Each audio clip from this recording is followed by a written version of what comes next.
Hai, halo. Jumpa lagi dengan Ibu, masih di pembelajaran sejarah. Tapi di kesempatan ini kita akan membahas tentang mata pelajaran sejarah peminatan di kelas 12, khususnya di IPS. Oke, seperti yang kamu lihat di slide Ibu, kita akan membahas tentang perkembangan teknologi transportasi. Di minggu-minggu sebelumnya kita telah membahas tentang perkembangan teknologi luar angkasa. Yang kedua, kita telah membahas perkembangan teknologi komunikasi dan informasi. Yang pertemuan ini kita akan membahas tentang perkembangan teknologi transportasi. Eh, trans Oke, transportasi itu apa? Transportasi adalah teknologi transportasi adalah yang mempermudah seseorang memindahkan barang atau berpindah dari satu tempat ke tempat lain. Jadi, transportasi adalah media yang digunakan untuk mempersingkat atau memotong waktu perjalanan. Oke, kita bahas. Ada 3 jenis transportasi. Yang pertama, transportasi darat. Yang kedua, transportasi udara. Yang ketiga, transportasi air. Oke, kita akan membahas perkembangan.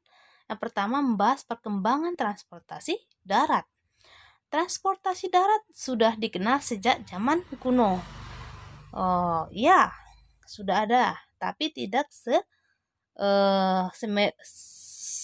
seperti yang kita kenal sekarang, bukan seperti teknologi yang sekarang. Contoh, ada banyak jenis transportasi darat pada masa itu, seperti kuda tunggangan. Ini pasti kalian kenal semua. Kereta berkuda pasti tahu juga. Apalagi yang sering nonton Elsa dan lain-lain. Ada gerobak, ada sepeda. Selanjutnya, sayangnya jenis-jenis transportasi darat di masa itu masih menggunakan tenaga hewan dan manusia untuk berpindah tempat. Selanjutnya, kendaraan dengan mesin baru muncul setelah abad ke-18, yaitu setelah ada revolusi industri, setelah munculnya abad pencerahan, setelah munculnya orang-orang ilmuwan, setelah ditemukan juga kereta api yang bahan bakarnya adalah batu bara atau lokomotif. Tapi pada saat itu mesin yang digunakan masih berupa mesin uap. Ya, tadi menggunakan uap air, menggunakan pembakaran dari batu bara dan lain-lain. Kendaraan bermesin uap ini mulai digunakan sejak tahun 1870-an oleh tentara Prancis untuk mengangkut peralatan perang. Mesin uap juga masih terdiri dari 3 roda penggerak. Kecepatannya cuma secepat manusia saat berjalan atau masih sederhana.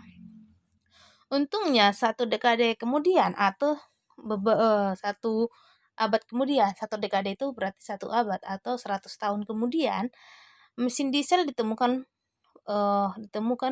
berbasis solar pada tahun 1880-an, menjadi tonggak sejarah pentingnya bagi perkembangan kendaraan. Yang di dalam ini adalah ditemukannya mobil. Mobil diesel bikin bahan bakar yang digunakan pun menjadi efisien dan penggerak mobil jadi cepat. Jadi dia sudah ada pembakaran.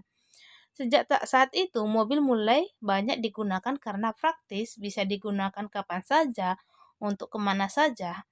Baru perkembangan industri mobil dipelopori oleh si Henry Ford. Makanya kalian pernah dengar mobil Ford, itu yang didirikan oleh si Henry Ford. Yang pertama kali melakukan produksi massal mobil murah. Perkembangan mutakhir transportasi darat ini salah satunya adalah kereta api rel magnetik atau yang dikenal dengan maglev atau magnetic levitation yang dirancang oleh seorang insinyur Inggris yang bernama Eric Letchworth pada tahun 1950-an. Selanjutnya, ini adalah perkembangan mobil. di tahun 1870-an masih mobil uap, baru 1880-an sudah menggunakan mesin diesel, 1960-an menggunakan lebih modern. Bahkan sekarang mobil sudah ada menggunakan listrik. Bahkan ada menggunakan tenaga surya. Seperti itu. Jadi semakin berkembang perkembangan dari mobil. Semakin ke sini semakin canggih. Selanjutnya kita akan membahas perkembangan transportasi udara. Cikal bakal transportasi udara yang ada saat ini dimulai dari sebuah balon udara. Tahu balon udara? Dia yang bisa terbang membawa orang dengan menggunakan gas api. Pernah lihat? Pada tahun 1782, Joseph dan Jacques Etienne berhasil menerbangkan balon udara setinggi 300 meter, tidak sampai setengah meter, untuk pertama kalinya. Setahun setelah itu, si Etienne ini bersaudara menaikkan bebek, domba, ayam ke balon udara yang berhasil terbang setinggi setengah kilometer atau 500 meter. Balon udara kemudian berkembang hingga bisa membawa manusia sebagai penumpang. Jadi ada percobaan yang digunakan pertama kali dia dengan kosong. Baru yang kedua dicobakan lagi dengan membawa bawaan bebek, domba, dan ayam ke udara. Baru selanjutnya dia sudah bisa membawa manusia. Perkembangan transportasi udara ini berikutnya ditandai dengan penemuan pesawat terbang yang dijuluki sebagai Kitty Hawk. Kala itu pada tahun 1903 si Orville dan si Wilbur merancang mesin pesawat terbang hingga akhirnya merancang pesawat terbang mereka bisa berguna mengangkut manusia maupun barang dengan jarak yang lebih jauh dan cepat. Tapi meskipun mereka sudah merancang, tapi mereka belum puas dengan mesin pesawat yang dirancang si Wake bersaudara tadi. Tepat pada tahun 1905, seorang insinyur bernama Henry Konda dari Rumania mengembangkan mesin pesawat jet. Prinsip kerja mesin pesawat jet yang diterapkan pada pesawat adalah menghisap udara dari bagian depan mesin dan mengeluarkan dengan laju tinggi dari bagian belakang mesin. Barulah pada abad ke-20 pesawat berukuran besar seperti Airbus, Boeing mulai digunakan untuk penumpang. Oke, nanti untuk Airbus dan Boeing bisa kamu searching apa perbedaannya. Ada perbedaannya. Tadi Airbus sama Boeing itu ada perbedaannya. Kamu searching supaya kamu tahu. Selanjutnya perkembangan transportasi air. Berbeda dengan transportasi darat dan udara, transportasi air sering dianggap sebagai transportasi kelas 2 oleh masyarakat dunia karena waktu tempuh dan transportasi ini lebih lama daripada transportasi udara.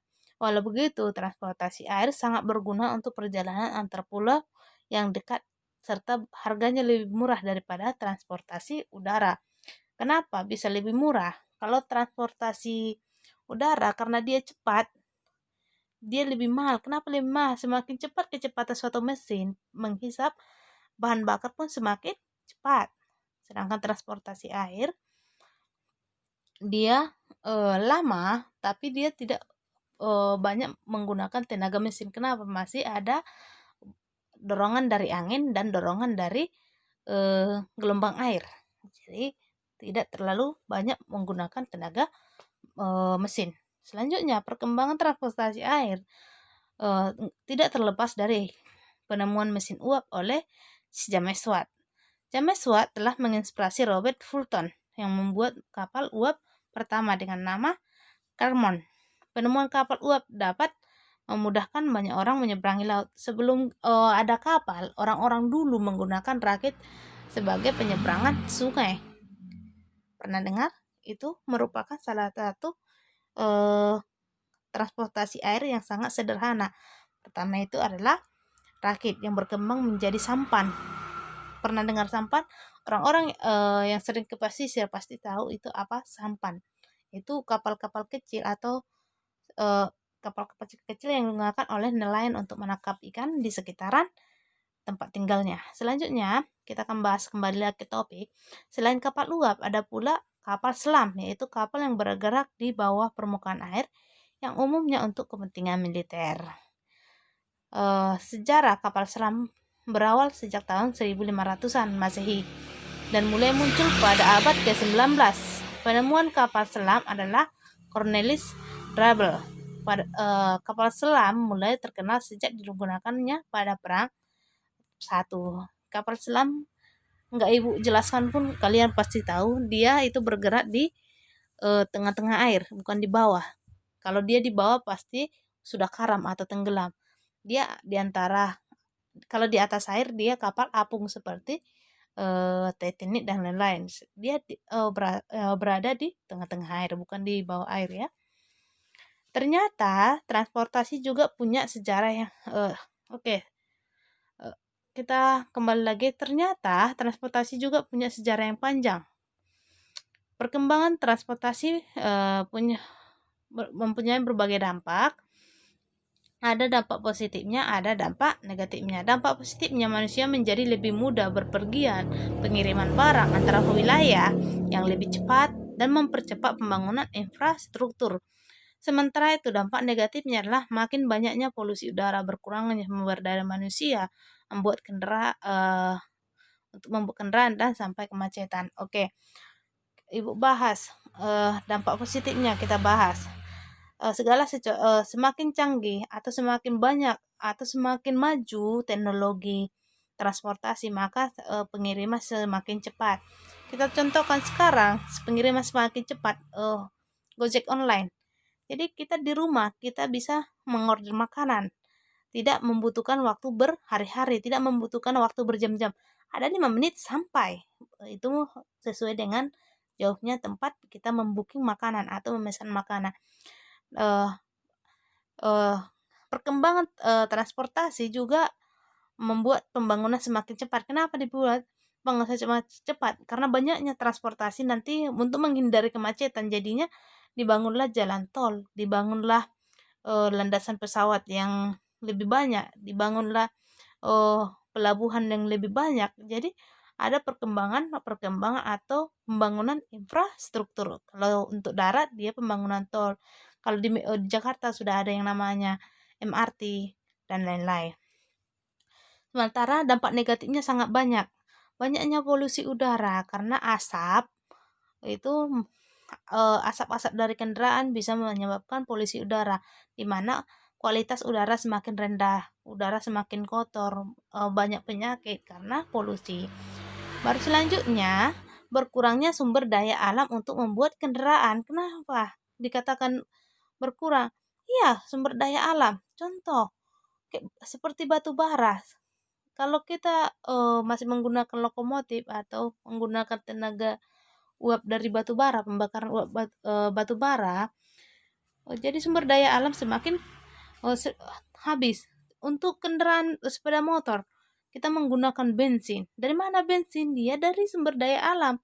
Dari alam disedot, itu nanti mengakibatkan berkurangnya bahkan habisnya sumber daya alam.